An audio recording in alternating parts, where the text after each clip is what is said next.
ও তোরা সবাই তো বুঝেছিস, যেভাবে বলছি সেভাবে সকল বস্তা নামা, একটা বস্তাও যেন কম না হয়। বুঝেছি তো, সকল বস্তার হিসাব দিতে হবে বসের কাছে। তো তোরা মাল নামাইতে নামাইতে আমি আমার সোনাবাবু জানেমানের সাথে কথা বলে আসি। আহ, কতদিন ধরে কথা বলি না। A few moments later. Hello সোনাবাবু, কেমন আছো, কি করছো? জানো, আমি একটা নতুন বিজনেসের কথা ভেবেছি। এটা দিয়ে তুমি লাখ টাকা কামাতে পারবে। তুমি চাও আমি তোমাকে বলি?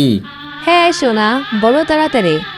তো তুমি উপর হয়ে শোও, আমি সরিষার তেল আর কাস্টমার নিয়ে আসতেছি সোনাবাবু।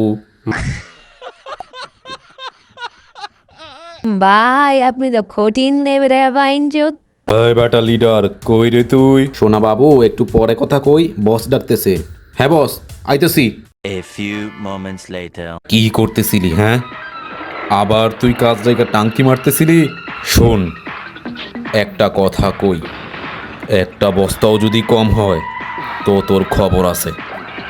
যতগুলি বস্তা কম হইব ততগুলি বস্তা তোর পুক্কি দেওয়া ভইরা দিমু। হপ মিয়া, রাখেন আপনার কথা। কিছু হইলে খালি পুক্কি দিয়ে দিমু, পুক্কি দিয়ে দিমু। করতাম না আপনার কাম।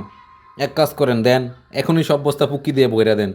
যত সব, শুধু ভদ্র হয়েছি দেখা। নাইলে নাইলে কি হ্যাঁ, এই ট্রাক আপনার পুক্কি দিয়ে বইরা দিমু।